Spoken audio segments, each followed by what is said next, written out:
right. Hello. We're here for another episode of Fix Your Shit. Fix it. We're fixing it. What are we fixing today? Wrist and elbow. What we're focused on today. That poor elbow. Oh, it takes so much because of other shit. It takes so much. The elbow and the knee, man, I'm telling you. They just get the elbow, knee, and psoas. They get a lot of shit. But generally, the common issues with the elbow are the fact that something else is contributing to the elbow pain, right? So the elbow is a pretty sturdy, hardy joint unless you fall on an outstretched arm or you get hit with a baseball bat there or you just hyperextend it and there's a point of trauma. Then overuse injuries that land in the elbow generally tend to do with the shoulder or the wrist or some type of positional deviation, something that you're doing wrong with your technique, or just a lack of strength in the musculature. Bicep might be stronger than the tricep, or it's just not looking right? Yeah. It's something's going on, but it's generally the elbow structure itself is going to be okay. So when somebody gives you a diagnosis of tennis elbow, golfer's elbow, just roll your eyes. I did. I feel like it fits up there with carpal tunnel. It's so general, and it's like, what's the issue? Most of the time it's overuse injury or repetitive motions for us typing too much. Maybe we're taking a lot of vibration to this elbow all the time. I know I was working with a client who she filed and all day she did this pronation supination motion and was wondering why this bothered her. I have a client right now who's a bartender and we're dealing with a big inflammation in her elbow because she just started picking up a gazillion shifts and it went from like not working very much because of COVID to like boom, full throttle. And this girl's like 5'2" and the bar is up here. So she's lifting her shoulder and rotating and the bottles are heavy and I'm like, well, I know what the problem is. So, but it's like, so how do we manage that? So we're working a lot with scapular stability, but it's not the elbow itself. The elbow itself is fine. So we're going to start with range of motion. We're going to try to cover the elbow and the wrist together and try to talk to them in conjunction. So talk about them in conjunction. So with the range of motion in the elbow and the wrist, what are we looking at? We're looking at flexion, and then we're also looking at extension. When you look at extension, we do have some hypermobile people who, I don't have it. But I don't have it either. That's one of the main things I look at. I let that elbow drop, like, okay, you're hypomobile. And that's something we're going to talk about later and how we don't need to stretch. We need to start creating some stability and control throughout that entire range. Yeah, and the hypermobility, your positional awareness is going to be critical for keeping that, keeping your joint healthy in that extension, because you have to hit extension, but you can't let it overextend, which is going to be very, very challenging, very difficult. Same client, the bartender, she has hyperextended elbows. And I'm like, we're just dealing with the full throttle. Got a lot going on. Okay, so we got flexion and extension of the elbow, and then we also have supination and pronation, which comes at the forearm, right? The radius and the ulna, but that has a big impact on the wrist as well. So it impacts the wrist and the elbow. So similar to the knee, the tibial rotation, flexion, extension, they're the same joint, people. The elbow and the knee are basically the same joint. So flexion, extension, supination, pronation. And what about the fingers? Oh, we got so many different movements in the fingers that no one barely trains,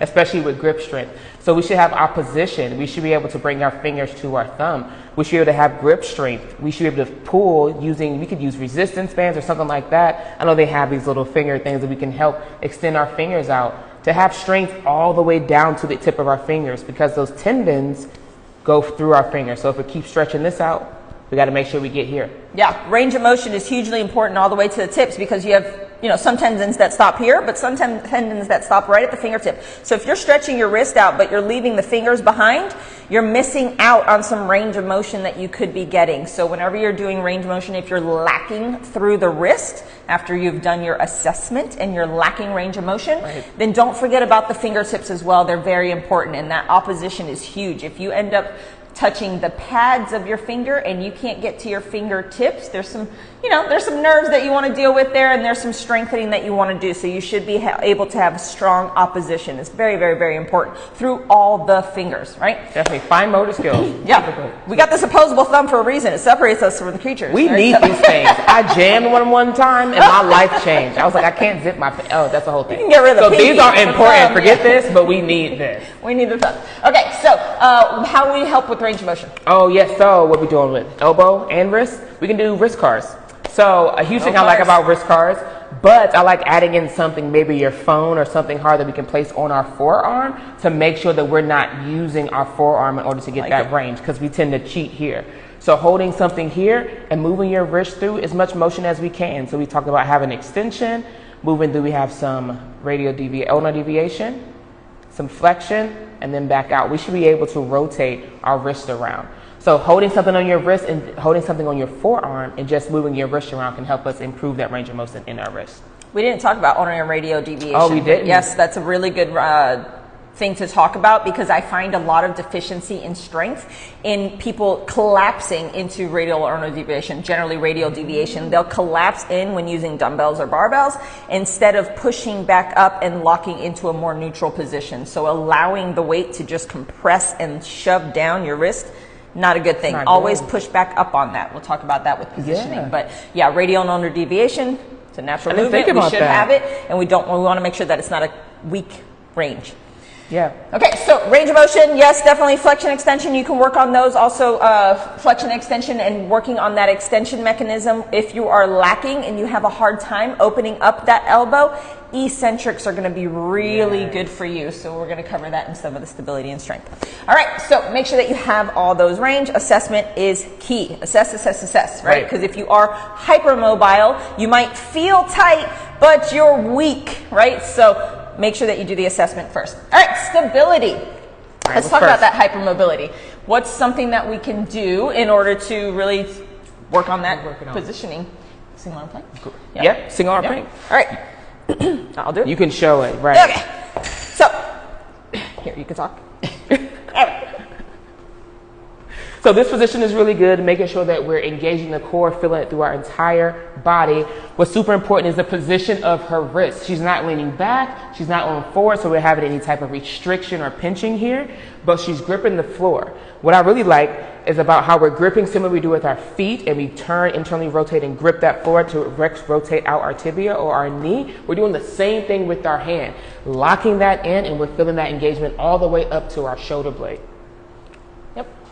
And then if you're hypermobile, you want to make sure that you don't just allow yourself to fall into the range of motion that your joint has, right? We don't want that bowing of the elbow. So with hypermobile people, it's super critical that you push out of that hyperextended range.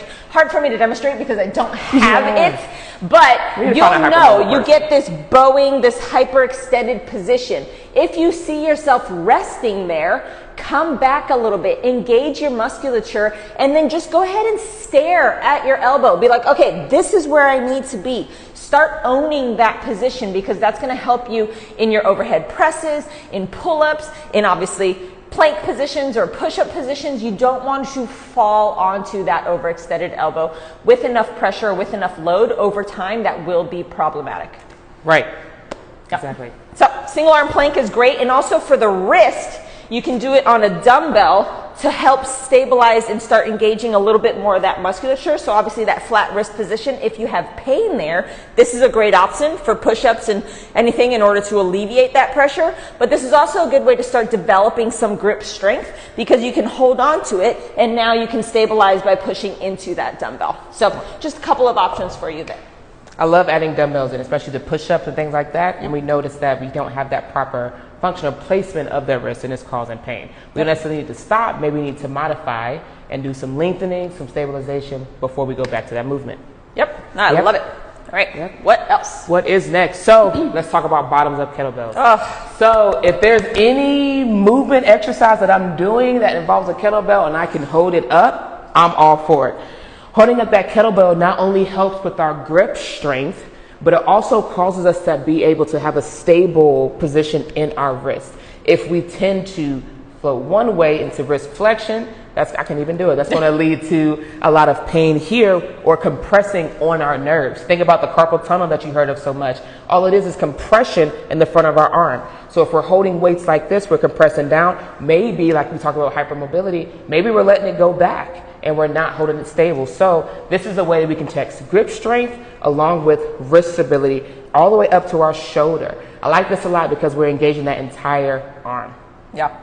Yeah, and I also find that sometimes people just get lazy with their grip, right? It doesn't seem as important to what else is going on. So like you might be doing a kettlebell row or a pull-up or a press or, just pressing dumbbells and you think, oh, well, my arm is doing the work, and you forget about the grip. Grip matters. I have a whole Instagram post about how important your engagement with the implement that you're trying to move matters, right? So you want to make sure that when you're pressing, your knuckles are over, and when you're pulling, your knuckles are under, right? Like if you're doing a pull-up, your knuckles are over, right? Like you want to have that full grip and that implement all the way into your palm. And do not let your wrist deviate, right? Like you want that nice, tight, straight wrist position. You don't want it to flop in this way. You don't want it to flop this way. You don't want it to flop this way. You want to have that neutral, tight grip. And usually what can do that is by squeezing the shit out of whatever you're holding, right? Literally. So just when lock we were babies, it in. That's what we did. The first thing we did after breathing was we started gripping shit. And we forgot about that. Yep, that's why kids are monkeys, man. They will not let go of that grip. It's amazing. And so and the thumb, again, is very important here. You don't want to have the suicide grip on basically anything. You don't want it on the pull-up bars. You don't want it in your press position. You want to make sure that you wrap that thumb. That opposable thumb is what separates us from animals. Don't be an animal. Hashtag don't be an animal. Don't be an animal. All right, so grip matters. Single arm plank is great for stability. Obviously, the bottom up kettlebell is hugely important for stability. And for the hypermobile folks, you're going to have to think about your positioning here, because that elbow is at risk whenever you go heavy, or if you put too much strain on it in that hyperextended locked out position. So don't just fall into that position. Okay, what about strengthening? Let's strengthen some stuff up. So we wanted to talk about positions in press and pull. Yes. Where should we start at with that? I would like to demonstrate up against the wall, because one of my favorite drills for positioning with the pressing motion is to have people go up against the wall. What we tend to find is a lateral deviation of the elbow, right? And a lot of this has to do with the shoulder and not packing that in and keeping it locked in as you're going into your press. So you'll see, grab this barbell here. You'll see a lot of times people will press and they'll go out in order to get up, right? That's a lot of strain that you're putting on the elbows. And so I like to tell people that you have to lock those in and keep the elbow in line with where your wrist is, right? So keep it underneath. So a lot of times I'll put people next to the wall and I'll say, hey, go through your pressing pattern next to the wall and keep your forearm in touch with the wall. Or try not to hit the wall with your elbow, right? So as you're going up and down, you can't let it laterally deviate. So if you've got a dumbbell in your hand and you're going through that pressing pattern, you want to make sure that the elbow is in line with your wrist. If you hit the wall, you're not doing a great job there. So this is a good way to just start cueing yourself as to whether or not you're in the right line. And then when you transition to the barbell, you want to make sure that you're pulling those shoulders down and keeping those elbows in line with your wrist. This has to do with bench press, with strict press, dumbbell press, with push-ups, right? Wherever your hands are, you want to make sure that your elbows are not outside of your hands. So if you need to go wider with your hands, please do so. If you're going to go narrow, your elbows have to be in. Same with bench press and same with pull-ups. You don't want to pull and have your elbows come out wide. You want your elbows to stay in the same width as your wrists. Very, very important to minimize irritation on the elbow. That's super important. With the positioning, it's a huge deal. Yeah, and it comes from the shoulder. So we're looking at the elbow, but in order to control the elbow, we're doing the shoulder. So if you're having a hard time with that, then you might need to do some scapular reaches, some pull aparts, and just tempo work. Work on your negatives. Work on negatives, and the eccentric is where you build the strength and the awareness in position. So if you're doing pull-ups, work on coming down slow. If you're doing strict press, go up and then work on coming down, really nailing those positions. If you need to give yourself some biofeedback, get up against the wall. It's a really good cue for you. Have another Instagram post on that too. We'll try to link them. Yeah, I like it. Yep. Yes. Okay. Talk about supination, pronation? Yes. Yes. Banded work.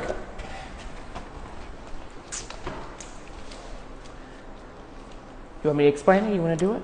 Sure, go ahead. All right. I just talked enough. Oh, you're done talking. But then okay. I'll do it. Okay. So, pronation and supination, which is the motion that we tend to do a lot, and we face our palm up towards the ceiling, or we pronate and face it down. So, one of the biggest things we need to do is actually strengthen these muscles and very rarely do we go in this position. So our biggest thing is making sure that our elbows are tight, using this entire body, keeping our elbow in. As we talked about lateral deviation, if you notice that you start bringing that elbow out in order to turn or in order to pronate or supinate, then that means we're not using the correct muscles. So drive that muscle, that elbow into the surface and pronate. So in this position, we're holding one arm as that band and we're pronating or supinating that other arm. The biggest thing here is making sure that we're feeling that engagement through here and keeping our wrists stable. What we don't want is we start to compensate and we turn that wrist out. We're breaking that chain, exactly, or moving that entire body. We have to make sure we own that range. If we can't do simple movements or a slow motion of this movement, then we haven't earned the right to do certain other movements and load it up. This is one of my favorite motions, pronation and supination. Yeah, I like to control too. Don't just let yourself flop around, right? You're not doing anything. You got to go out slow and then come back in nice and slow. Very important. And you don't need a lot. Right. You don't need a lot of tension. You start really slow on these type of exercises because what we want to do is irritate to heal, but not irritate to injure, right? So it's not like more is better. You want to dose in the rehab work nice and slowly so that you're not just pissing off all that musculature that was already pissed off in the beginning. Right, exactly. But you still got to use it. You got to use it. You just can't abuse it. Exactly. All right, next, eccentrics for respiration. Yeah. So one of the biggest things, I know with our clients, typing on the computer all day. You talked about overuse injury. Typing is an overuse injury. It's repetitive motion and we use nothing but the front of our forearm. So in this position, we want to lengthen that flexor. So what we're going to do, our focus is slow movement. So she's gripping, grip matters. She's gripping the dumbbell and she's going to let her wrist fall, slow and controlled, into extension. From here, we are eccentrically lengthening this flexor muscle. I like how you went all the way down. Yes. Open up that hand and I'm going to add that in because I don't do that. I love that. Yeah, I like to have people go all the way down. And then this is crucial. If we are working on the eccentric, make sure that you pick it back up and give yourself a break and don't just force yourself to pick it back up with that hand. Pick it up with that other hand. Get reset at the top. And then take the time to start all over again. That's super important. If we're going back and forth, then we're not hitting the muscles that we want to. Yep. So make sure we eccentrically load it and then go physically grab that dumbbell and bring it up. Yep. We don't want to be going back and forth, or we're strengthening this even more and we don't want to do that. Yeah, we want to lengthen. This is a really good one for those that struggle with finding that full wrist extension here, or if you look at the wrist extension special test or assessment that we have, I have on my profile or whatever, if you're lacking in that wrist extension, this will help to start lengthening that musculature under load, which has been shown to have a much better effect on range of motion than just stretching. Right. Okay, so eccentrically loading a muscle will increase that range of motion of the muscle far greater than just stretching. Right. All right, so eccentric reflection, there's also eccentric wrist extension. Yes, so similar, we're just flipping that arm over. Ooh, this one's much harder. It is. You're going to start real light here, real light. We're going to do start super light. The extensors on the opposite side of the forearm, these are the muscles that we tend to not strengthen because we're doing everything in the front. So here we're going to do the opposite. In this situation, the weight is down and we're slowly extending, using those muscles and lifting it up. Very difficult. Yes. You definitely want to start with a light weight. Even that's something smaller you can do. I think it's on one of your posts, the finger extensors. Start there, because from just having that rubber band around and opening up your hand, you'll already start to feel and engage those extensors. So start there before we even grab a weight. Yeah, no, I mean, all those tendons that are here and that could be feeling irritated, they come from the fingers, right? The muscles are there, but the tendons go all the way down through the fingers. You can see it on my skinny little hand. But all these little tendons, the base of the muscle is right here. So you want to make sure that you're strengthening here, but it goes all the way through. So if you strengthen at the fingers, you will make these stronger and they won't feel as irritated because they'll be more capable of tolerating the load that you're putting on them. So very important to incorporate those fingers, especially if you're typing as well. A lot of times on the mouse, we are using our extensors to just kind of hold our hand up and hover over the keyboard a little bit. So sometimes these feel irritated as well. Sometimes it could be your flexors, sometimes your extensors. A little bit of both.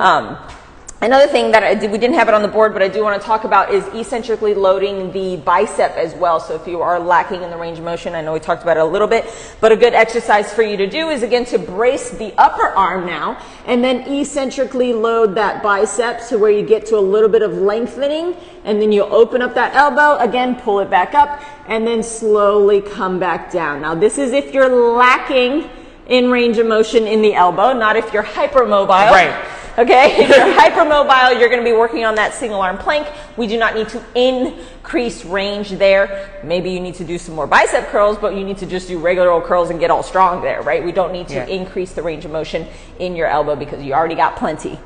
Okay, so positioning and pressing and pulling, that is going to be the biggest thing for relieving tension and strain on the elbow, right? Your positioning is going to matter, and your technique in your lifts is going to be huge to relieving that irritation, right? We want to release irritation so that you can heal and be better, right? Yeah. Anything else? No, that is it. I wanted to bring up front squats. Oh, yes. So I'm learning that now I can do a front squat. Yes, you can. Right. Mm-hmm. But one of the biggest things is I even told Ty, I was like, I don't have the mobility to do this. Like, I'm like, yes, my wrist hurts. I don't understand. But I've been watching you move for 3 months. Yes, you do. But one of the biggest things I noticed is that we get up into this front rack position and we have to let our wrists actually fall a little bit. And not only does our lat and shoulder making this, a whole body movement comes into it, but if we don't have the lengthening available in the front of our arm, then we're not going to have the ability to get our wrists back in that extension that we need. And that's what causes a lot of the pain that you feel in our wrists. And you think it's your wrist issue, but reality is those muscles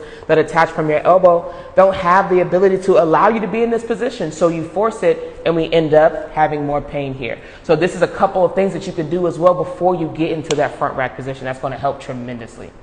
Yeah, no, the front rack position, and it's also one of those things that is uncomfortable until it's not uncomfortable anymore. So a lot of times you might lack in that range, and sometimes it's just time spent being there. But yeah, I have a YouTube video that is all about front rack mobility and how to prepare for even just approaching the bar, right? All the things you need to do before you even step up to that bar in order to give yourself a little more slack and be like, okay, well, this is much more tolerable. So yeah, but it comes from the lats and into the wrist, and there is ways to make it a lot more approachable, and sometimes you might think that you're lacking a range of motion, but it's just your positioning, right? So she was like, wow, this is killing my wrist, and I'm like, well, your elbows are down here, you got to get them up here. How's your wrist now? Oh, that's a little better. Right. Okay, so sometimes it's just analyzing your positioning as well. Technique matters, and if you don't have the right positioning and technique and you then add load, that's when problems start coming up. So beginners might not get as injured as you start progressing in your lifts and you start getting better. If you didn't learn it to do it the right way,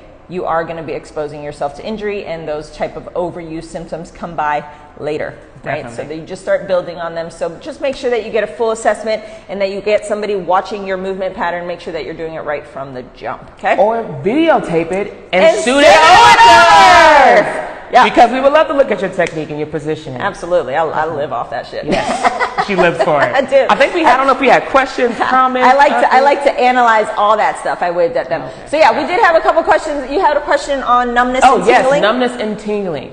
So I had someone who say they feel super healthy and they're experiencing numbness and tingling into their hand. The biggest thing is I would start on your neck. That's where our nerves come from, is between these two muscles in our neck before they go into our shoulder and start making their way down our arm. So where's your spine? Where's the position of your neck throughout, whether you're sitting at a desk, whether you're lifting and working out that day, where's your neck at? So that's the first place to check, because if this is not sitting in a good position, then we can be causing so many more issues down our arm. So that's a good place to start. And then moving to the elbow. We talked about how much compression and tension we can have most likely is more common on the flexion or the front part of our forearm, where we also have nerves that run there. That funny bone that you hit is actually a nerve. So if we have this tightness that we're experiencing around our elbow, then that can cause some other numbness and tingling down into our hand. So there's multiple places where your nerve can be entrapped at or caught. So that's another reason why we need to assess and figure out what's going on, because she may be feeling it here, but it actually could be coming from a totally different place. Yeah, and it's really important to assess. We just had a lady in here 5 minutes ago, 10 minutes ago. Literally, we were working on nerve. Yes. Yes. So in assessing her, I started asking her. I'm like, well, what has been going on? Was there trauma? Was there any point where you were like, wow, I just hurt my elbow? And she's like, no. I'm like, okay. Well, is there any positional changes? Have you started working from a different station? Did you get a new pillow? Have you started changing, your lifts? Have you introduced a new movement? Not really, but little by little, as we started peeling back the layers, she did say that she was really stressed out for about 3 weeks in transitioning a job. And that was like, 5 weeks ago, right? So that load of stress, your body will absorb it. And when you're in that stress mode and you got your adrenaline pumping and you're just in fight or flight right then, you don't feel what's the impact that's having on your body. But once you're allowed to come down from that, your body starts reacting. And so when I was working on her, one trap was like, no bitch, you're not getting in there. And the other trap was like nice and supple. So I'm like, all right, well, here is the beginnings of your problem, and what you need to do is just really relax. So obviously we gave her some things to do and some things to work on, but a lot of times it's just assessing, okay, what has been going on in order for my body to start reacting this way? Are you recovering properly? Are you working on your technique so that you are not just constantly irritating the problem, right? So if you work on rolling out your traps and your triceps and everything, but your technique looks like shit, you're still going to be causing that irritation and creating a not optimal environment for healing, right? So we want to make sure that you break down your technique, make sure your positioning is good, your grip, your range of motion, your pressing pattern, your pulling pattern, so that you can relieve irritation as you work on healing, okay? Yeah. And then reintroduction of load is going to be huge. Don't go jumping back into it because you're pain-free. Don't do that. Right. Let's reintroduce it gently so that you don't irritate it all over again or fuck it up all over again. Exactly. Right? Pain's the last thing to show up and the first thing to leave. Right. We could say that every single time. All the time. Right? Pain is just a symptom. It is not, you got to dig deeper to find out what the root cause of the problem, and you have to spend more time on it, making sure that pain doesn't just come right back at you. Right. All right, so after this, we are going to take a little break from our lives. I'm going to be traveling to Puerto Rico. I'm going to Vegas. We got birthday things. trip. We got things, but we are all definitely open for any suggestions that you might have. Anything that you want to learn from us, please shoot them on over, and we can come up with another series. We need another new fancy name. Yeah. We're talking about starting a podcast too, so look out for that. Exactly, coming out right. We said it now, so yeah, damn it. Right. All right, guys, let us know if you have any questions, and please look out for any offers that we have, and check our links for resources. We have a lot of information. I know I have my YouTube channel. She has a bunch of YouTube channel now. I got YouTube. I have a YouTube channel now. We got resources, we people. fancy. So take advantage. Do your research. Be proactive about your healing. Be proactive about your education. Right? There's resources out there, so there's no reason for you to just sit in your pain. Let's get rid of it. Okay? Yes. All right. Nice chat. Have a good one. Next time.